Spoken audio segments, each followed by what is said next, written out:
ಸಹನೋ ಭುನಕ್ತು ಸಹ ವೀರ್ಯಂಕರವಾವಹೈ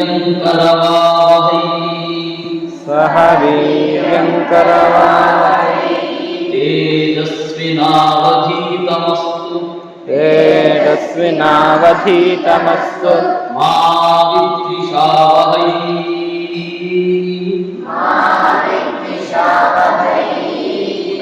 ಓಂ ಶಾಂತಿ ಶಾಂತಿ ಶಾಂತಿ.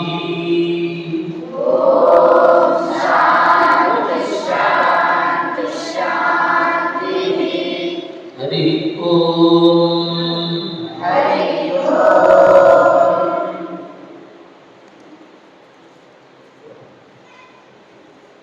ಶ್ವೇತಕೇತುವಿನ ಕಥೆಯನ್ನು ಕೇಳಬೇಕು ಅಂತ ಹೇಳಿ ಆ ನೈವೇದ್ಯನ್ನು ಹೋಗಿ ಶ್ವೇತಕೇತು ಕಥೆ ಹೇಳಿ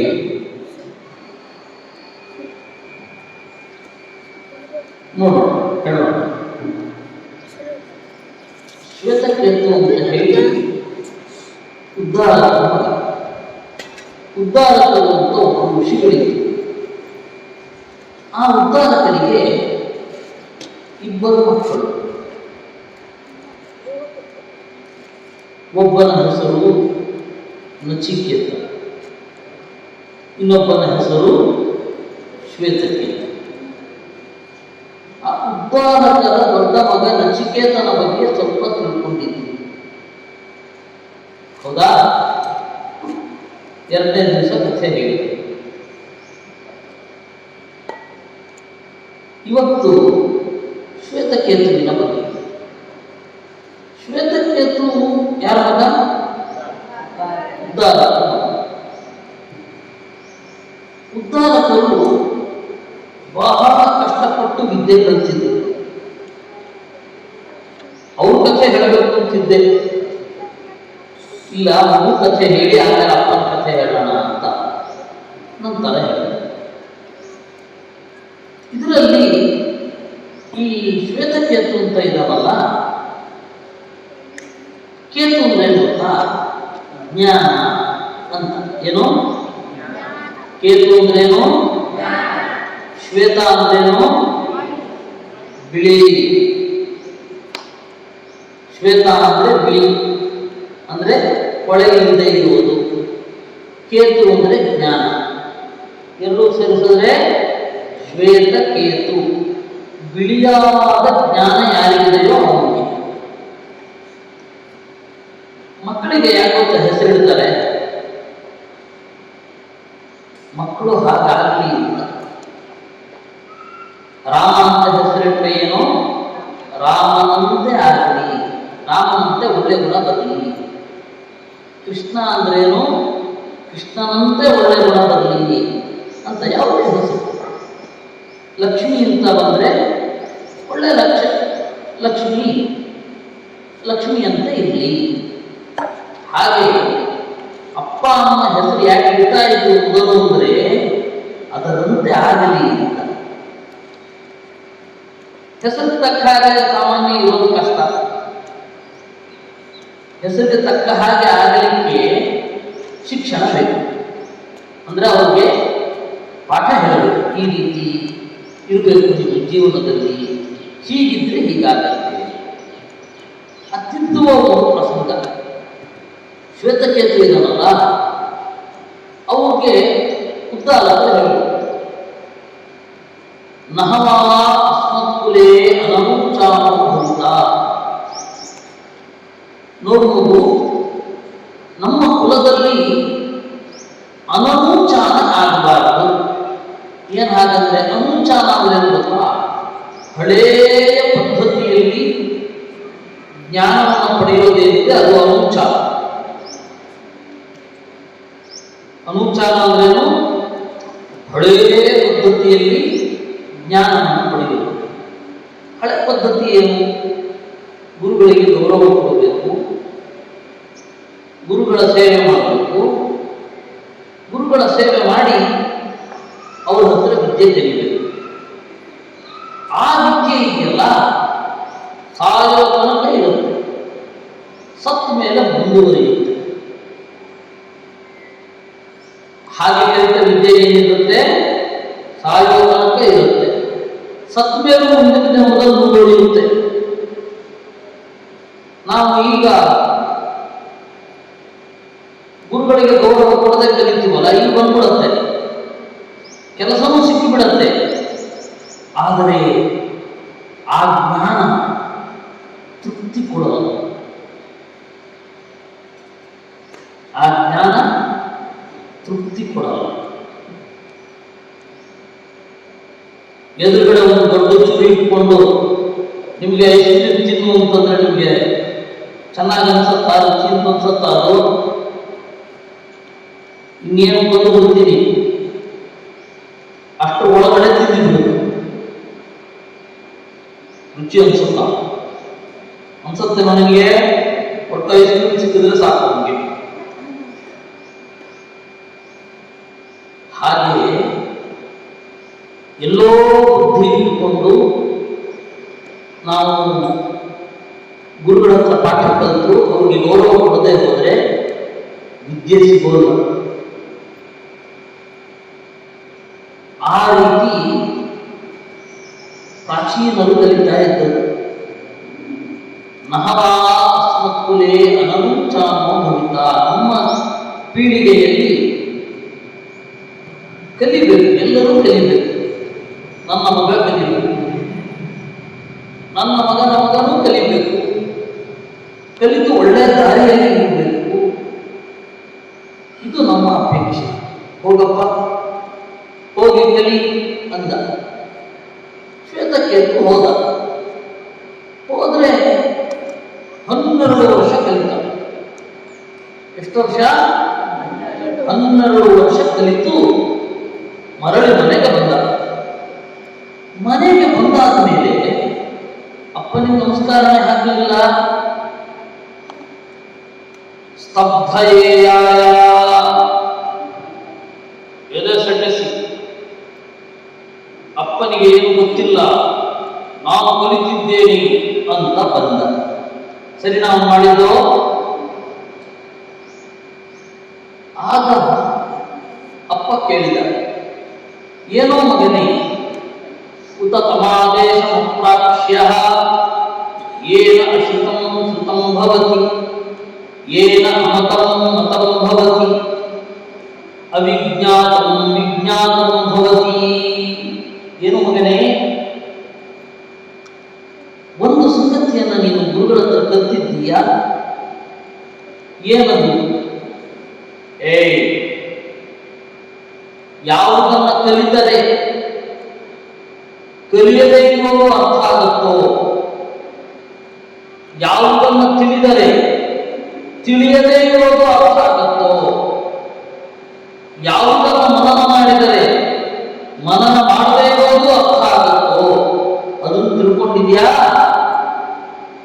ಅಂತ ಕೇಳಿದ. ಅದಕ್ಕೆ ಶ್ವೇತಕೇತು ಹೇಳ್ದ, ನಮ್ಮ ಗುರುಗಳಿಗೆ ಗೊತ್ತಿರಲಿಲ್ಲ ಅಂತ ಕಾಣುತ್ತೆ ಅಂತ. ಪ್ರಶ್ನೆ ತಿಳಿದೇ ಇರುವುದು ನನಗೆ ಗೊತ್ತಿಲ್ಲ ಅನ್ಬೇಕಿತ್ತ? ಅವನ ಅಹಂಕಾರ ಇತ್ತು. ಅದಕ್ಕೇನು ಹೇಳ್ದ? ನಮ್ಮ ಗುರುಗಳಿಗೆ ಗೊತ್ತಿಲ್ಲ.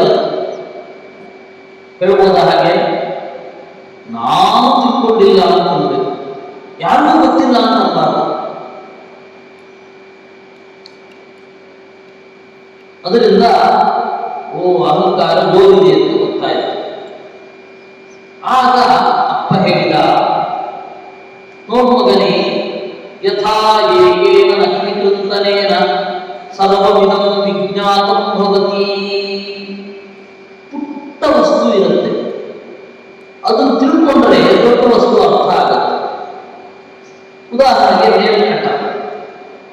ನೇಲ್ ಕಟ್ಟಕ್ಕೆ ಸಂಸ್ಕೃತದಲ್ಲಿ ಒಂದು ಶಬ್ದ ಇದೆ, ನಖ ನಿಕೃಂತನ ಅಂತ. ಏನು? ನಖ ನಿಕೃಂತನ. ನಖ ಅಂದ್ರೆ ಉಗುರು, ನಿಕೃಂತನ ಅಂದ್ರೆ ಕತ್ತರಿಸುವುದು.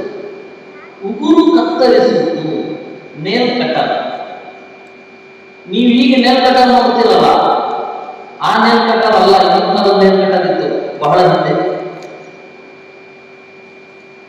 ಅದರಲ್ಲಿ ಕತ್ತರಿಸಬೇಕಿತ್ತು, ಕತ್ತರಿಯಲ್ಲಿ ಕತ್ತರಿಸುವುದು ನೇಲ್ ಕಟ್ಟರ್. ಇವಾಗ ಹೇಗೆ ಹೀಗೆ ಅಂದ್ರೆ ಸಾಕು, ಟಕ್ ಟಕ್ ಅನ್ನುತ್ತೆ. ಅವಾಗ ಹೀಗೆ ಕತ್ತರಿಸಬೇಕಿತ್ತು ನೇಲ್ ಕಟ್ಟರ್.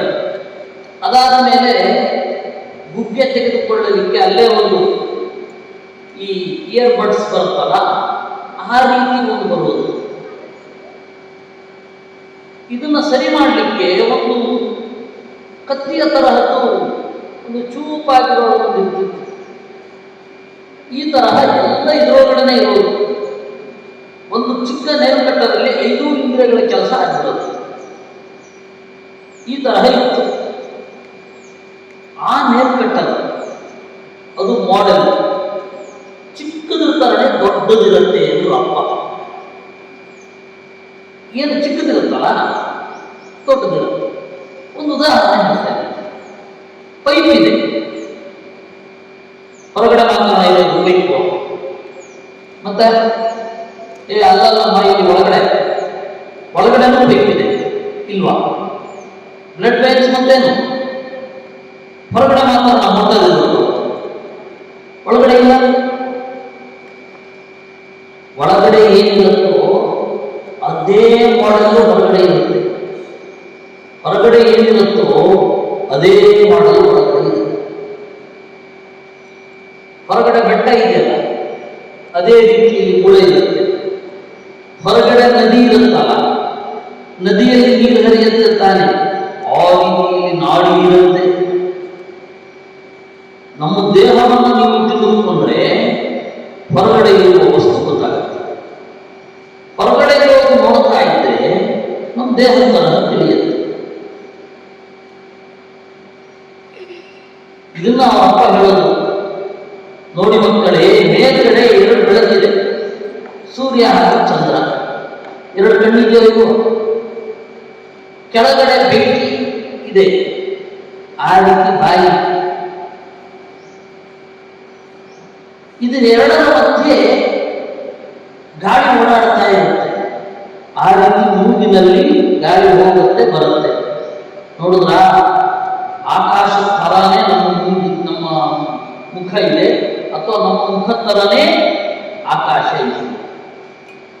ಈ ರೀತಿ ತಿಳ್ಕೋಬೇಕು ಮಗನೇ ಅಂದ್ರು. ಉತ ತಮಾದೇಶ ಅಪ್ರಾಕ್ಷ್ಯ ಅಂತ ಹೇಳ್ತಾ ಅವರು ಹೇಳ್ತಾರೆ, ಈ ರೀತಿ ತಿಳಿಬೇಕು. ಯಥಾ ಏಕೇನ ನಖನಿಕೃತನೇನ ಸರ್ವವಿದಂ ಕಾಷ್ಣಾಯ ಸಂವಿಜ್ಞಾತಂ ಭವತಿ. ಹಾಗೆ ಮುಂದೆ ಹೋದರೆ ಇದೇ ರೀತಿ ಮಾತು ನಾವು ಮಾತಾಡ್ತೀವಲ್ಲ, ಒಂದು ಭಾಷೆಗೂ ಇನ್ನೊಂದು ಭಾಷೆಗೂ ಲಿಂಕ್ ಇರುತ್ತೆ, ನಮ್ಗದು ಗೊತ್ತಾಗಲ್ಲ. ಕನ್ನಡದಲ್ಲಿ ಮಣ್ಣು ಅಂತ ಹೇಳ್ತೇವೆ ಅಲ್ವಾ, ಇಂಗ್ಲಿಷಲ್ಲೇನೋ ಬಡ್ಡು, ಹಿಂದಿಯಲ್ಲಿ ಏನು ಮಿಟ್ಟಿ, ಸಂಸ್ಕೃತದಲ್ಲೇನು ಮೃತ್ತಿಕ. ಒಂದು ಭಾಷೆ ಇರುತ್ತೆ. ಒಂದು ಭಾಷೆಯನ್ನು ಚೆನ್ನಾಗಿ ತಿಳಿದುಕೊಂಡ್ರೆ ಇನ್ನೊಂದು ಭಾಷೆ ತಿಳಿತಾ ಹೋಗುತ್ತೆ. ಏಕೆಂದ್ರೆ ಇಲ್ಲಿ ಒಂದು ವ್ಯಾಕರಣ ನಿಯಮ ಇರುತ್ತೆ, ಅದಕ್ಕೆ ಸಿಮಿಲರ್ ಆಗಿ ಅಲ್ಲೊಂದು ವ್ಯಾಕರಣ ನಿಯಮ ಇರುತ್ತೆ. ಅದರಿಂದಾಗಿ ನೀವು ಒಂದು ಭಾಷೆಯನ್ನು ಕನ್ನಡವನ್ನು ಚೆನ್ನಾಗಿ ಕಲಿತ್ರೆ ಇಂಗ್ಲಿಷ್ ಸುಲಭ. ಇಂಗ್ಲಿಷನ್ನು ಚೆನ್ನಾಗಿ ಕಲಿತ್ರೆ ಚೆನ್ನಾಗಿ ಕಲಿಬೇಕು. ಸುಮ್ಮನೆ ಚೇತನ್ ಬರೋದು ಕಾದಂಬರಿ ಓದೋದು ನಮಗೆ ಕಲಿಯೋದಲ್ಲ. ಚೆನ್ನಾಗಿ ಕಲಿತ್ರೆ ಕನ್ನಡದ ನಿಯಮಗಳು ಗೊತ್ತಾಗ್ತಾ ಹೋಗುತ್ತೆ. ಅಲ್ಲಿ ಹೇಗೆ, ಇಲ್ಲಿ ಹೇಗೆ, ಕನ್ನಡದ ಒಂದನ್ನು ಹೇಗೆ ಹೇಳ್ತೇವೆ, ಇಂಗ್ಲಿಷಲ್ಲಿ ಒಂದನ್ನು ಹೇಗೆ ಹೇಳ್ತೇವೆ, ಸಂಸ್ಕೃತದಲ್ಲಿ ಇದನ್ನು ಯಾವ ರೀತಿ ಕಲಿತೇವೆ, ಇದನ್ನ ಏನಂತ ಕರೀತಾರೆ, ವಾಚಾರಂಭಣಂ ವಿಕಾರೋನಾಮಧೇ. ನಿತ್ಯವಾದ ಒಂದು ಮಾತಿರುತ್ತೆ, ಅನೇಕ ಭಾಷೆಗಳೆಲ್ಲ ಅದರಿಂದ ಬರ್ತವೆ. ಕನ್ನಡ, ತೆಲುಗು, ಹಿಂದಿ ಎಲ್ಲ ಒಂದಕ್ಕೊಂದು ಇಂಟರ್ವ್ಯೂ, ಮರಾಠಿ ಎಲ್ಲ ಈ ಥರನೇ ಅಲ್ಲಿ ಮಾತಾಡೋದು, ಈ ಥರನೇ ಇಲ್ಲಿ ಮಾತಾಡೋದು. ಗೊತ್ತಾಯ್ತಾ? ಅದರಿಂದಾಗಿ ಒಂದು ಚೆನ್ನಾಗಿ ತಿಳ್ಕೊಂಡ್ರೆ ಇನ್ನೊಂದನ್ನು ತಿಳ್ಕೊಂಡ ಹಾಗಾಗತ್ತೆ. ಆ ರೀತಿ ಜಗತ್ತಿನಲ್ಲಿ ಒಂದು ವಸ್ತು ಇದೆ, ಅದನ್ನು ತಿಳ್ಕೊಂಡ್ರೆ ಎಲ್ಲವನ್ನ ತಿಳ್ಕೊಂಡ ಹಾಗಾಗತ್ತೆ. ಆ ವಸ್ತು ಬಗ್ಗೆ ಕೇಳಿದ್ಯಾ ಅಂತ ಕೇಳುದು. ನಿಮ್ಗೆ ಯಾವ ಸ್ವಲ್ಪ ಅಹಂಕಾರ ಕಡಿಮೆ ಆಯ್ತು. ಅಹಂಕಾರ ಇದ್ರೆ ಏನು ಹತ್ತಲ್ಲ ತಲೆಗೆ. ನಾವ್ಯಾಕೆ ತಿಳ್ಕೊಳ್ಬೇಕು? ವಿನೀತವಾಗಿರುವವನಿಗೆ ಗೊತ್ತಾಗುತ್ತೆ. ಯಾರಿಗೆ ತಿಳ್ಕೊಳ್ಬೇಕು ಅಂತ ಇರಬೇಕು, ವಿನಯ ಇರಬೇಕು. You should be obedient. ನೀವು ವಿನೀತರಾಗಿರಬೇಕು. ಯಾವಾಗ ಬೇಕಾದರೂ ಕಲಿಬೇಕು, ಯಾವ ಬೇಕಾದರೂ ಹೇಳಬಹುದು, ಅದನ್ನು ಕಲಿತಿರ್ಬೇಕು. ಇದನ್ನ ಏನಂತ ಕರೀತಾರೆ? ವಿನಯ ಅಂತ. ಯಾಕೆಂದ್ರೆ ಅವರಿಬ್ಬರು ಮಾತಾಡ್ಕೊಳ್ತಾ ಇರೋದ್ರೆ ನಮಗೆ ಪಾಠ ಇರಬಹುದು, ನಮ್ಗೆ ಗೊತ್ತಿರಲ್ಲ. ಅದರಿಂದಾಗಿ ಮೌನದಿಂದ ಕೇಳಬೇಕು. ಆ ಅಹಂಕಾರ ಇದ್ದಾಗ ನನಗೆಲ್ಲ ಗೊತ್ತಿದೆ ಅಂತ ಹೇಳಿ ಅನ್ಕೊಂಡ್ಬಿಟ್ರೆ ಏನು ಗೊತ್ತಾಗಲ್ಲ. ಶ್ವೇತಕೇತುವಿಗೆ ಒಂದು ಸ್ವಲ್ಪ ಅಹಂಕಾರ ಕಡಿಮೆ ಆಯಿತು. ಆದರೂ ಅಹಂಕಾರ ಇತ್ತು, ನಾನ್ಯಾರೋ ದೇವತೆ ಇರಬೇಕು, ಯಾಕೆಂದ್ರೆ 12 ವರ್ಷ ವೇದ ಓದುತ್ತಿದ್ದೀನಿ ಅಂತ ಒಂದು ತಲೆಯಲ್ಲಿ. ಕೆಲವೊಮ್ಮೆ ಕಲಿಯೋದಿದೆಯಲ್ಲ, ಅದು ಕಡೆಯವರೆಗೂ ಮುಗಿಯಲ್ಲ, ಕಲಿತಾನೇ ಇರಬೇಕಾಗತ್ತೆ, ಓದ್ತಾನೇ ಇರೋದು. ಇವತ್ತು ಆ ಮುಗಿದೋದು ಮುಗಿತು ಅಂತ ಹೇಳಿಲ್ವೇ ಇಲ್ಲ. ಪ್ರತಿ ಕ್ಷಣವೂ ಕಲಿಬೇಕು, ಪ್ರತಿ ಕ್ಷಣವೂ ಕಲಿಬೇಕು. ಅರ್ಜುನನ ಕಥೆ ಗೊತ್ತಲ್ಲ ನಿಮಗೆ. ಅರ್ಜುನ ಏನು ಮಾಡಿದ? ಒಂದು ಬಾರಿ ರಾತ್ರಿ ಊಟ ಮಾಡ್ತಾ ಇದ್ದ. ದ್ರೋಣಾಚಾರ್ಯರು ಹೇಳಿದ್ರು, ದೀಪ ಹೋದರೆ ಮತ್ತೆ ದೀಪ ಹಚ್ಚಿಸ್ಬೇಡ ಅಂತ ಅಡಿಗೆಯವರಿಗೆ ವ್ಯವಸ್ಥಾಪಕರಿಗೆ ಹೇಳಿದ್ರು. ಏನು ಮಾಡಿದ? ಗಾಳಿ ಬಂದು ದೀಪ ಆರಿದ. ಆಗ ಕಲಿಯುವವರಿಗೆ ಎಲ್ಲ ಕಡೆನೂ ಇರುತ್ತೆ, ಅವಕಾಶ ಇರುತ್ತೆ ಅನ್ನೋದಕ್ಕೆ ಈ ರೀತಿ ಬಾಯಿಗೆ ಹೋಗಿ ಕೈ ಬಾಯಿಗೆ ಹೋಗಿ ಅದು ಮಾತ್ರ ಗುರಿ ತಪ್ಪದೇ ಇಲ್ಲ. ಹೇಗೆ? ಬಾಯಿಗೆ ಜಾಗ ಗೊತ್ತಿದೆ,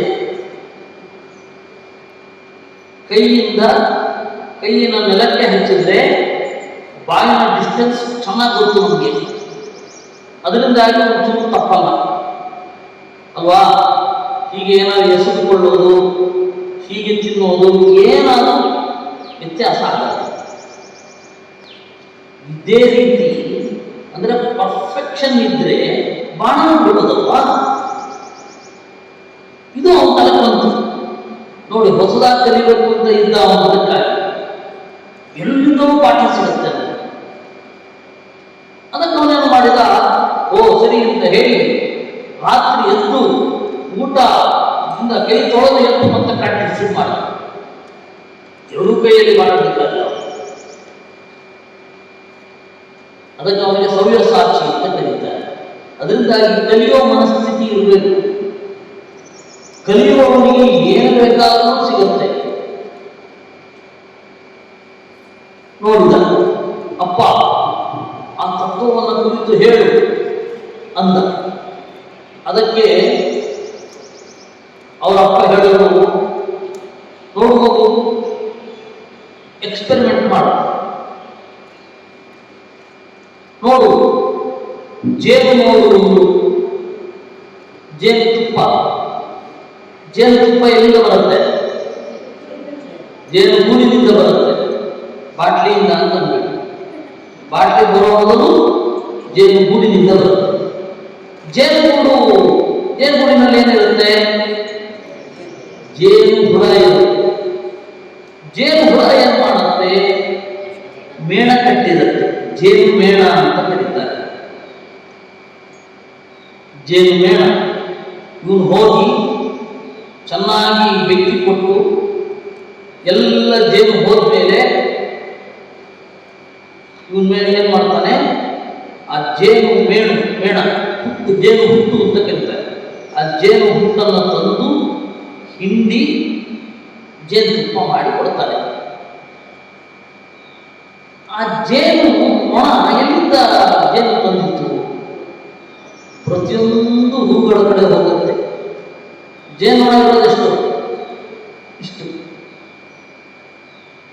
ಅಷ್ಟು ಜೇನು ನೊಣಗಳು ಬೇರೆ ಬೇರೆ ಹೂವುಗಳನ್ನ ಹೋಗಿ ಆ ಹೂವುಗಳಲ್ಲಿ ಕುಳಿತು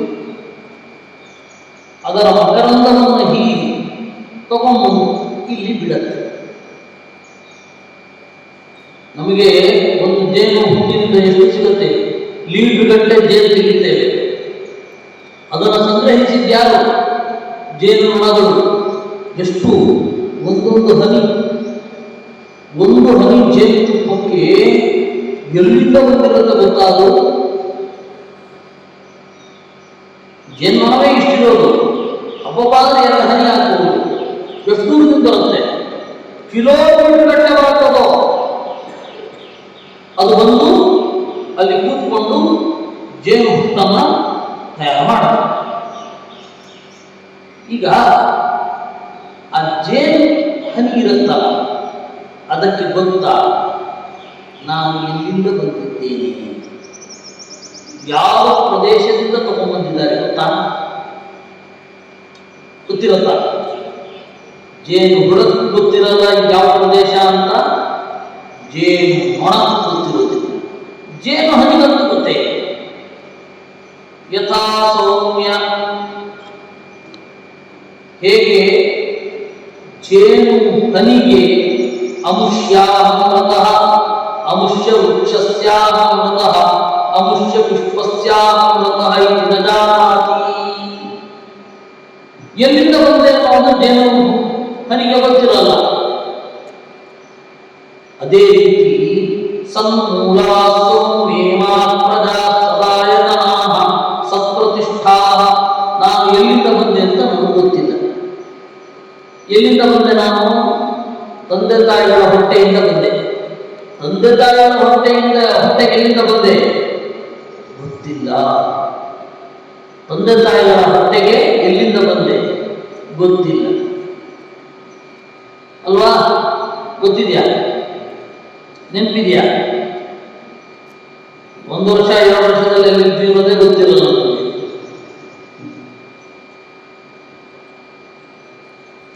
ಸುಮಾರು 4 ಮತ್ತು 5ನೇ ವರ್ಷದಿಂದ ನಮಗೆ ನಾವು ಯಾವ ಊರಲ್ಲಿರ್ತೀವಿ, ನಾವು ಯಾವ ರೂಮಲ್ಲಿರ್ತೀವಿ, ಯಾವ ಬಣ್ಣದ ಹಾಸಿಗೆ, ಅವೆಲ್ಲ ಗೊತ್ತಾಗೋದು ಅವಾಗ. ಏನು ಗೊತ್ತಿರಲ್ಲ. ಅದೇ ರೀತಿ ದೇವತೆಗಳು ನಮಗೆ ಗೊತ್ತಿಲ್ಲ ನಾವು ಎಲ್ಲಿಂದ ಬಂದದ್ದು. ಸನ್ಮೂಲಾ ಸೌಮ್ಯೇಮಾ ಪ್ರಜಾಃ, ಪರಮಾತ್ಮನಿಂದ ಬಂದೆವು. ಆ ಪರಮಾತ್ಮನನ್ನು ತಿಳ್ಕೊಳ್ಬೇಕಾ? ಆ ಪರಮಾತ್ಮನನ್ನು ತಿಳಿದುಕೊಳ್ಳದೇ ಇದ್ದರೆ ಈ ಜೀವನ ವ್ಯರ್ಥ. ಯಾಕೆಂದ್ರೆ ನಾವು ಬಂದದ್ದೇ ಅಲ್ಲಿಂದ, ಅವನು ತಿಳ್ಕೊಳ್ಬೇಕಲ್ವಾ? ಈಗ ಹೇಳು, ನೀನು ಅವನೋ ಯಾಕೆ ಅಹಂಕಾರ ಪಡ್ತಿ? ಅಹಂಕಾರ ಪಡ್ಲಿಕ್ಕೆ ನೀನು ದೊಡ್ಡ ಜನ ಅಂತ ಆಗಿರಬೇಕು. ದೊಡ್ಡ ಜನವ ನೀನು ಇಲ್ಲ. ಹಾಗೆ ಕೈ ಹಿಡಿದು ಕರ್ಕೊಂಡು ಹೋದ್ರು. ಅಲ್ಲಿ ಒಂದು ಪಂಜರ ಇತ್ತು. ಪಂಜರ ಅನ್ನೋದು ಕೇಜ್, ಕಬ್ಬಿಣದಿಂದ ಮಾಡಿದ ಒಂದು ಪಂಜರ. ಒಂದು ಗಿಳಿ ಇತ್ತು. ಆ ಗಿಳಿಗೆ ದಾರ ಕಟ್ಟಿ ಗೂಟಕ್ಕೆ ಕಟ್ಟಿದೆ. ಆ ಗಿಳಿ ಏನು ಮಾಡುತ್ತೆ? ಹಾರುತ್ತೆ. ಎಷ್ಟು ದೂರ ಹಾರುತ್ತೆ? ಆ ದಾರ ಕಚ್ಚಾಗೋ ತನಕ ಹಾರುತ್ತೆ. ದಾರ ಯಾವಾಗ ಪೂರ್ತಿ ಉಳಿಯೋದಿಲ್ಲ, ಮುಂದೆ ಹಾರಲಿಕ್ಕಾಗಲ್ಲ. ಮತ್ತೆ ವಾಪಸ್ ಬಂದು ಗಿಳಿ ಅಲ್ಲೇ ಕೂತ್ಕೊಳ್ಳುತ್ತೆ. ತಿಳ್ಕೋ, ಇದು ಒಂದು ಪಾಠ. ಯಥಾ ಪಕ್ಷಿ ಯಥಾ ಶಕುನಿ ಸೂತ್ರೇಣ ಪ್ರಬದ್ಧಃ ದಿಶಂ ದಿಶಂ ಪತಿತ್ವಾ ಅನ್ಯತ್ರ ಆಯತನಮಲಬ್ಧ್ವಾ ಬಂಧ ವರ್ಧನೇವ ತಿಷ್ಠತಿ. ಹಕ್ಕಿಯೊಂದು ಎಲ್ಲ ದಿಕ್ಕುಗಳಿಗೂ ಹೋಗುತ್ತೆ, ಹೋಗ್ಬಹುದು. ಆದರೆ ಆ ದಾರ ಎಲ್ಲಿ ತನಕ ಸ್ಟ್ರೆಚ್ ಆಗುತ್ತೋ ಅಲ್ಲಿ ತನಕ ಹೋಗುತ್ತೆ, ಆಮೇಲೆ ಹೋಗ್ಲಿಕ್ಕಾಗಲ್ಲ. ಮತ್ತೆ ವಾಪಸ್ ಬಂದು ಅಲ್ಲೇ ಕೂತ್ಕೊಳ್ಳುತ್ತೆ. ಈಗ ಹೇಳು, ಜೀವ ಕೂಡ ಒಂದು ಹಕ್ಕಿಯ ಹಾಗೆ. ಏನು? ಜೀವ ಕೂಡ ಒಂದು ಹಕ್ಕಿಯ ಹಾಗೆ. ಇವನು ನಿದ್ರೆ ಮಾಡ್ತಾನೆ. ನಿದ್ರೆ ಮಾಡಿದಾಗ ದೇಹದ ಬಂಧನದಿಂದ ಕಳಿಸ್ಕೊಂಡಿರ್ತಾನೆ. ಕನಸು ಕಾಣುವಾಗ ಅವನು ಎಲ್ಲೋ ಇರ್ತೀನಿ ಅಂತ ಅಂದ್ಕೊಂಡಿರ್ತಾನೆ. ಎಚ್ಚರ ಆದ ಕೂಡಲೇ ಮತ್ತಿದೇ ದೇಹದಲ್ಲಿ ಇರ್ತಾನೆ. ಹೇಗೆ ಇದು? ಈ ಜೀವ ಹಕ್ಕಿಯ ತರ. ಇವನಿಗೆ ಒಂದು ದಾರ ಇದೆ, ಅದ್ರ ಹೆಸರು ಪ್ರಾಣ. ನಾನು ಕಟ್ಟಿ ಹಾಕಿಕೊಳ್ಳಲಿಲ್ಲ, ನಾನು ಈ ದೇಹದಲ್ಲಿ ಬೇಕು ಅಂತ ಹೇಳಿ ಅಪ್ಲಿಕೇಶನ್ ಹಾಕಿದ್ದು ದೇವರಿಗೆ ಬಂದಿದೆ. ಈ ತರಹ ಮೂಗಿರ್ಬೇಕು, ಈ ತರಹ ಕಣ್ಣಿರ್ಬೇಕು, ಅಪ್ಲಿಕೇಶನ್ ಹಾಕಿದ್ದ ನಾನು. ಇಲ್ಲ, ಆ ರೀತಿ ನಮಗೆ ನಮ್ಮದೇ ಏನು ಅಂತ ಗೊತ್ತಿಲ್ಲ, ಇನ್ನು ಎಲ್ಲ ಗೊತ್ತಿದೆ ಅಂತ ಅಂದ್ಕೊಳ್ಳೋದ. ಆತ್ಮ ತತ್ವಮಸಿ ಶ್ವೇತಕೇತು. ಎಲ್ಲ ಶ್ವೇತಕೇತುವೆ, ನೀನವನ ಅಂತ ಕೇಳುವುದು. ಆಮೇಲೆ ಕರ್ಕೊಂಡವರು ಮುಂದೆ ನೋಡು, ನೆಗ್ರೋಧ ಫಲಮತ ಇತಿ. ಹೋಗು ಮಗು, ಒಂದು ಹಣ್ಣು ತಗೊಂಡು ಬಾ. ಹಣ್ಣು ತಗೊಂಡು ಬಂದ. ಭಿಂದೀತಿ, ಕತ್ತರಿಸುವುದು. ಭಿನ್ನಂ ಭಗವೈತಿ, ಕತ್ತರಿಸಿದೆ ಅಂತಂದ. ಕಿಮತ್ರ ಪಶ್ಯಸೀತಿ, ಏನು ತೋರ್ತಾ ಇದೆ ನಿನಗೆ? ಇಮಾಧಾನ ಭಗವೈತಿ, ಪುಟ್ಟ ಪುಟ್ಟ ಬೀಜಗಳು ತೋರ್ತಾ ಇದೆ. ಧಾನ ಅಂದ್ರೆ ಬೀಜಗಳು. ಅಂಗ ಆಹಾಂ ಏಕೈಕಾಂ ಭಿಂದೀತಿ. ಏನು ನೋಡ್ತಾ ಇದೆ? ಪುಟ್ಟ ಬೀಜ ಕಾಣಿಸ್ತಾ ಇದೆ ನನಗೆ. ಆ ಬೀಜವನ್ನು ಕೂಡ ಮುರಿ, ಸೀಳು. ಸೀಳಿದ. ಇಲ್ಲಿ ಏನಿದೆ ಅಂತ ಕೇಳಿದ. ಕಿಮತ್ರ ಪಶ್ಯಸೀತಿ ನ ಕಿಂಚನ ಭಗವೈತಿ. ಇಲ್ವೇ ಇಲ್ಲ, ಏನೂ ಇಲ್ಲ ಅಂತ. ನೋಡಿ, ಬೀಜದಲ್ಲಿ ಏನಿರುತ್ತೆ? ಏನಿರುತ್ತೆ ಬೀಜದಲ್ಲೇ? ಏನಾದ್ರು ಇರುತ್ತಾ? ಕುಂಬಳಕಾಯಿ ಬೀಜ ನೋಡಿದ್ದೀರ ನೀವು? ಕುಂಬಳಕಾಯಿ ಬೀಜದಲ್ಲಿ ಏನಾದರೂ ಇರುತ್ತಾ? ಏನೂ ಇರಲ್ಲ ಅಲ್ವಾ? ಗಸಗಸೆ ಬೀಜ ನೋಡಿದ್ದೀರಾ? ಯಾವ್ಯಾವ ಬೀಜ ನೋಡಿದ್ದೀರಾ? ಯಾವ್ಯಾವ? ಸಪೋಟ ಬೀಜ ನೋಡಿದ್ದೀರಾ? ಎಲ್ಲ ಬೀಜ ನೋಡಿದ್ದೀರಾ? ಬೀಜದೊಳಗಡೆ ಏನಿರುತ್ತೆ? ಏನಿರಲ್ಲ ಅಂತೀವಿ. ಆದ್ರೆ ಆ ಬೀಜವನ್ನು ಬಿತ್ತಿದ್ರೆ ಮರ ಬರೋದು ಹೇಗೆ? ಮರ ಒಳಗಡೆ ಇರ್ಬೇಕಲ್ವಾ? ಇದ್ದದ್ದೇ ದೊಡ್ಡದಾಗಬೇಕಲ್ವಾ? ಯೋಚನೆ ಮಾಡಲಿಲ್ಲ ನೀವು? ಮಾವಿನ ಓಟೆ ಇರುತ್ತೆ, ಮಾವಿನ ಹಣ್ಣು ಕೊಟ್ಟರು, ಮಾವಿನ ಹಣ್ಣನ್ನು ತಿಂದ್ರಿ ನೀವು. ಒಳಗಡೆ ಏನಿರುತ್ತೆ? ಓಟೆ ಇರುತ್ತೆ. ಆ ಓಟೆನ ತಗೊಂಡು ಹೋಗಿ ನೀರಲ್ಲಿ ಹಾಕಿ, ಮಣ್ಣಲ್ಲಿ ಹಾಕಿ ಮುಚ್ಚಿದ್ರಿ, ಗಿಡ ಬರುತ್ತೆ. ಓಟೆನಲ್ಲಿ ಏನಿದೆ? ಗಿಡ ಇದೆ. ಓಟೆಯಲ್ಲಿ ಏನಿದೆ? ಗಿಡ ಇದೆ. ಬೀಜದಲ್ಲಿ ಏನಿರುತ್ತೆ? ಮರ ಇರುತ್ತೆ, ನಮಗೆ ಕಾಣಲ್ಲ ಅಷ್ಟೇ. ಅದೇ ರೀತಿ ಪುಟ್ಟ ವಸ್ತುವಿನಲ್ಲಿ ದೊಡ್ಡ ವಸ್ತು ಒಂದು ಅಡಗಿರುತ್ತೆ.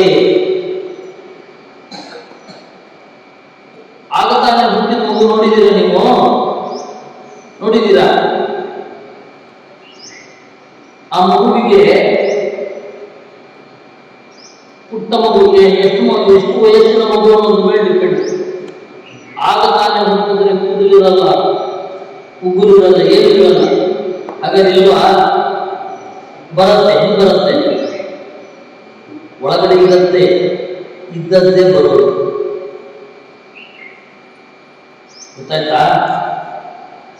ಆ ರೀತಿ ದೊಡ್ಡ ವಸ್ತುವನ್ನ ಪುಟ್ಟದೊಳಗಡೆ ಇಟ್ಟವನು ಯಾರೋ ಒಬ್ಬ ಇದ್ದಾನೆ, ಅವನ ಬಗ್ಗೆ ಗೊತ್ತಾ?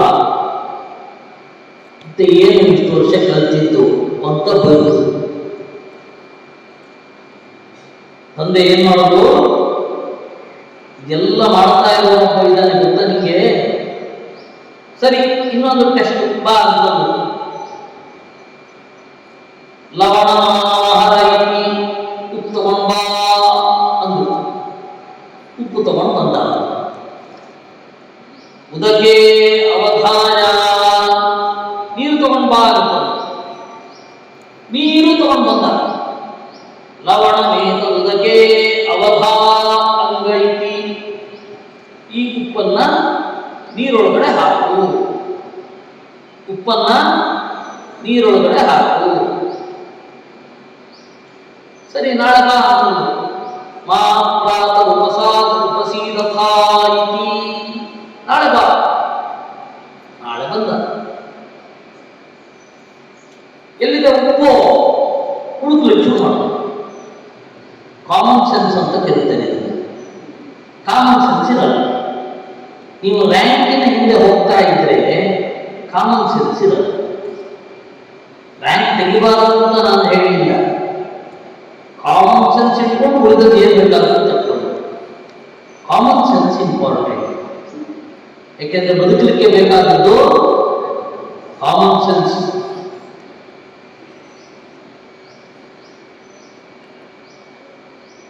ಅಮ್ಮ ಹೇಳ್ತಾರೆ, ಹಾಗೆ ಕಾಫಿ ಪುಡಿ ಇದೆಯಾ ನೋಡ್ಕೊಂಡು ಬಾ. ನೋಡ್ದೆ, ಬಂದೆ, ಮಾಡ್ದ. ಅರ್ಥ ಆಯ್ತಾ? ಅದರ ಅಭಿಪ್ರಾಯ ಅರ್ಥ ಮಾಡ್ಕೊಂಡು. ಹಾಗೆ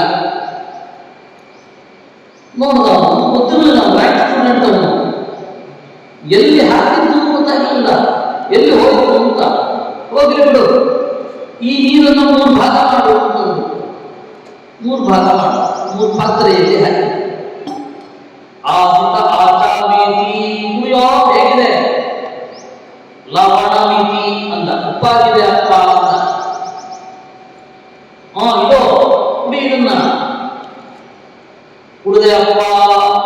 ಹೇಗಿದೆ? ಉಪ್ಪಾಗಿದೆ.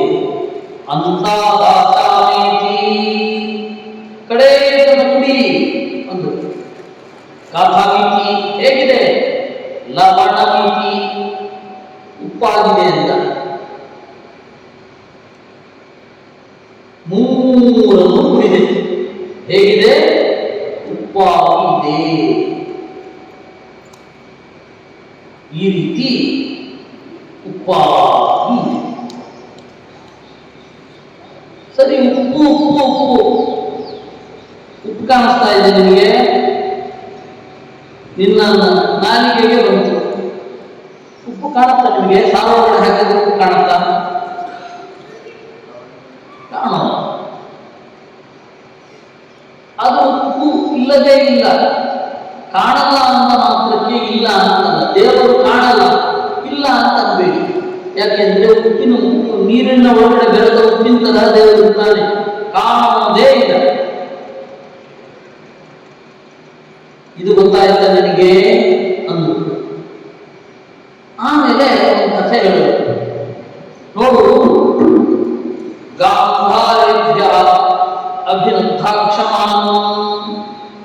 ಒಂದು ದೂರದ ದೇಶ, ಯಾವುದೋ ದೇಶ, ಅಫ್ಘಾನಿಸ್ತಾನವೋ ಯಾವುದೋ ಒಂದು ಪ್ರದೇಶ, ಕಣ್ಣು ಕಟ್ಟಿ ಕರ್ಕೊಂಡ್ಬಿಡ್ತಾನೆ ನಿಮ್ಮನ್ನ, ಅಥವಾ ನಿಮ್ಮನ್ನ ಇಲ್ಲಿಂದ ಕಟ್ಟಿ ಕೀನ್ಯಾಗೋ ಕಿಲಿಮಂಜಾರೋ ಪರ್ವತದಲ್ಲಿ ಬಿಟ್ಬಿಡ್ತಾರೆ. ಕಣ್ಣು ಕಟ್ಟಿ, ನಿಮ್ಗೇನು ಗೊತ್ತೇ ಇಲ್ಲ. ಗಾಡಿ ಹೋಗ್ತಾ ಇದೆ ಅಷ್ಟು ಗೊತ್ತು. ವಿಮಾನದಲ್ಲಿ ಏರಿಸಿದ್ರು ಅಂತ ಗೊತ್ತಾಗತ್ತೆ. ಹೀಗೆ ಕಟ್ಟಿದ್ರೆ ಕರ್ಕೊಂಡು ಹೋಗಿ ಲೋ ಬಿಡ್ತಾರೆ. ಏನು ಮಾಡ್ತೀರ?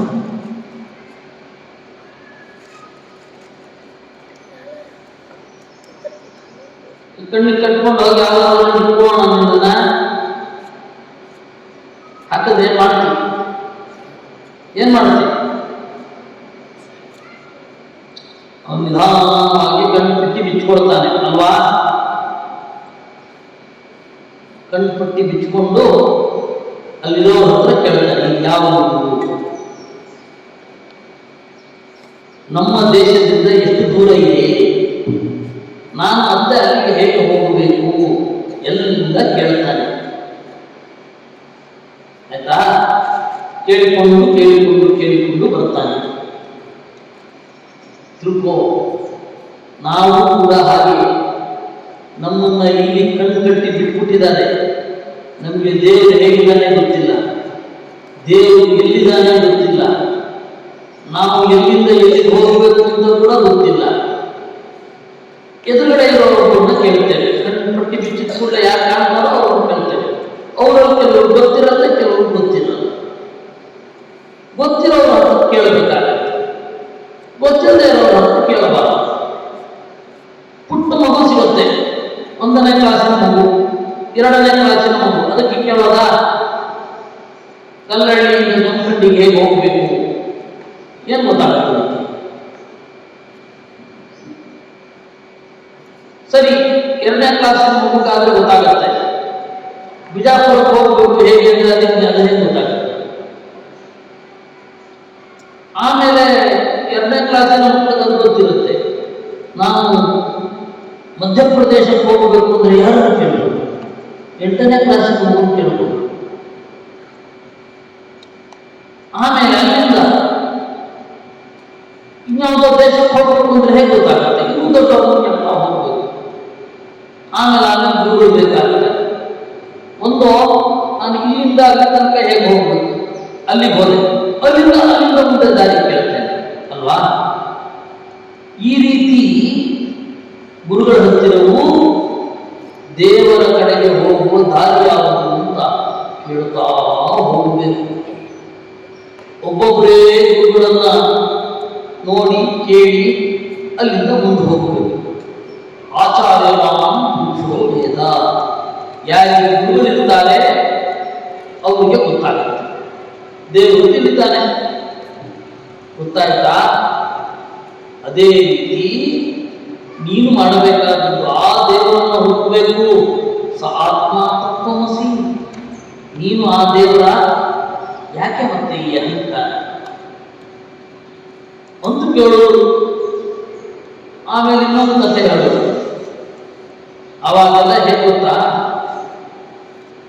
ಯಾರಾದರೂ ಕದ್ರೆ, ಬಂಗಾರವನ್ನು ನಾಣ್ಯವನ್ನು ಕದ್ರೆ ಅವನಿಗೆ ಪರೀಕ್ಷೆ ಮಾಡ್ತಾ ಇದೆ. 2-3 ಥರದ ಪರೀಕ್ಷೆ ಇದೆ. ಒಂದು ಅಗ್ನಿ ದಿವ್ಯ ಅಂತ, ಏನದು ಅಗ್ನಿ ದಿವ್ಯ. 2ನೇದು ಜಲ ದಿವ್ಯ ಅಂತ ಮಾಡ್ತಾ ಇದೆ. ಅವಾಗೆಲ್ಲ ಶಿಕ್ಷೆ ಕೊಡ್ತಾ ಇದ್ದು ಬೇರೆ ಇತ್ತು. ಹಿಂಗೆ ಜಲದಿವ್ಯ ಅಂದ್ರೆ ನೀರಲ್ಲಿ ಮುಳುಗಿಸೋದು. ನೀವು ಅತ್ತ ಇತ್ತ ಕತ್ತು ತಿಳಿಸಕ್ಕಾಗಬಾರ್ದು, ಆ ತರ ಕಟ್ಟಿ ಹಾಕ್ತಾ ಇದ್ದೀವಿ. ತಪ್ಪು ಮಾಡಿರಬಹುದು ಅಂತ ಹೇಳಿ ಸಂದೇಹ ಇದೆ. 95% ಖಾತ್ರಿಯಾಗಿದೆ ಇವನು ತಪ್ಪು ಮಾಡಿದ್ದಾನೆ. ಇನ್ನು 5% ಗೊತ್ತಿಲ್ಲ, ತಪ್ಪು ಮಾಡಿದ್ದೇನು ಇರಬಹುದು. ಅವಾಗ ದಿವ್ಯ ಅಂತ ಮಾಡ್ತಾ ಇದೆ. ದೂರದಲ್ಲಿ ನಿಂತು ಒಬ್ಬ ಬಾಣ ಬಿಡಬೇಕು, ಒಳ್ಳೆ ಗುರಿ ಇರಬೇಕು ಅವನಿಗೆ. 3 ಬಾಣಗಳು ತಾಗಿಲ್ಲ ಅಂತಾದ್ರೆ ಅವನನ್ನ ನಿರ್ದೋಷ ಅಂತ ಬಿಡ್ತಾ ಇದೆ. ಬೆನಿಫಿಟ್ ಆಫ್ ಡೌಟ್ ಅಂತ ಕರೀತಾರೆ. ಏನು?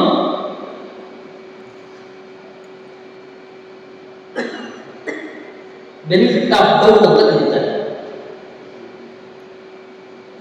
ಅಲ್ಲಿ ಬಿಡ್ತಾ ಇದೆ. ಇಲ್ಲವೇ ಅಗ್ನಿ ದಿವ್ಯ ಚೆನ್ನಾಗಿ ಒಂದು ಕೊಡಲಿಯನ್ನು ಚೆನ್ನಾಗಿ ಕಾಯಿಸೋದು, ಕೆಂಪಿಗೆ ಕಾಯಿಸಿಬಿಟ್ಟು ಅದನ್ನು ಹಿಡ್ಕೊಂಡು ಹೇಳಬೇಕು, ನಾನು ತಪ್ಪು ಮಾಡಿಲ್ಲ ಅಂತ. ಅವನು ತಪ್ಪು ಮಾಡದೆ ಹೋದರೆ ಕೈ ಸುಡ್ತಾ ಇರಲಿಲ್ಲ. ಗೊತ್ತಾ ನಿಮಗೆ?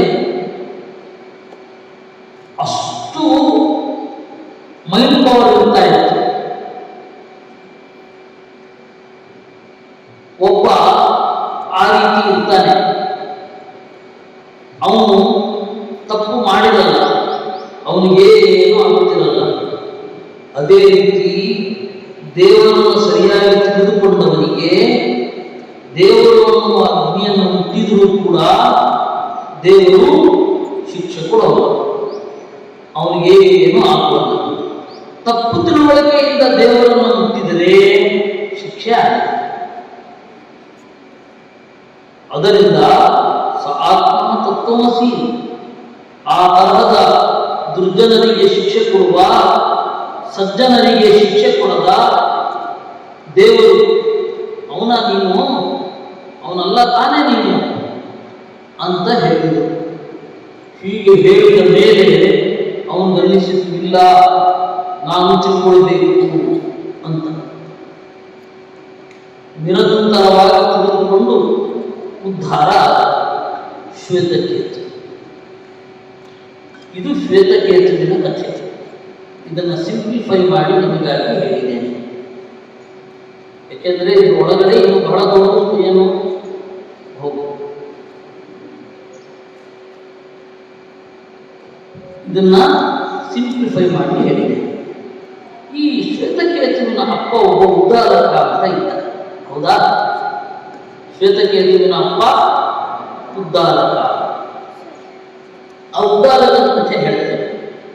ನಾಳೆ ಒಂದು ದಿವಸ ನಾನಿರೋಲ್ಲ, ನಾಡಿದ್ದು ಮತ್ತೆ ಆಚೆ ನಾಡಿದ್ದು ಬಂದು ಉಳಿದವರ ಕಥೆ ಹೇಳ್ತೇನೆ. ಉಪಮನ್ಯು, ಉದಂಕ ಇಬ್ಬರದ್ದು ದೊಡ್ಡ ಕಥೆ ಉಂಟು.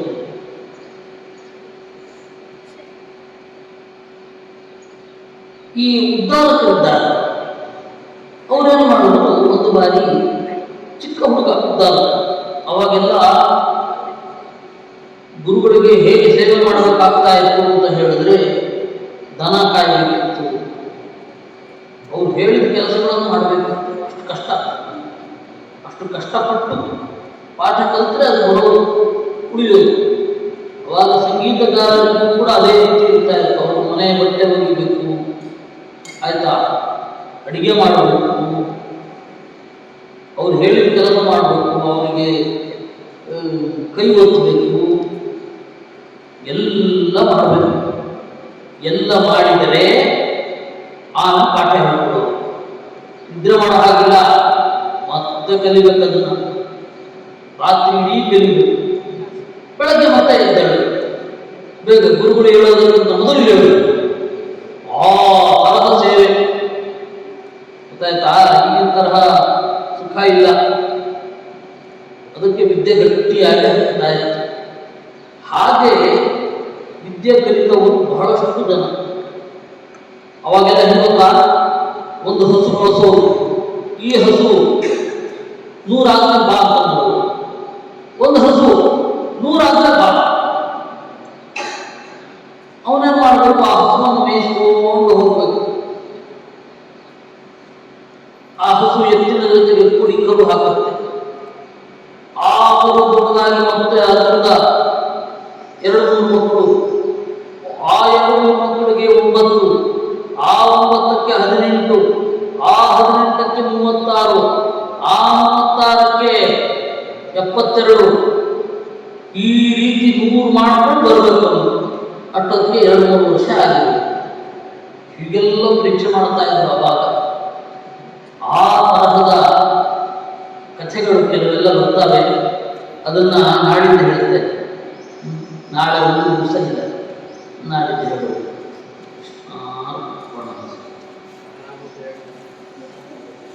ಓಂ ಸಹನಾವವತು, ಓಂ ಸಹನಾವವತು, ಸಹನೋ ಭುನಕ್ತು, ಸಹ ವೀರ್ಯಂಕರವಾವಹೈ,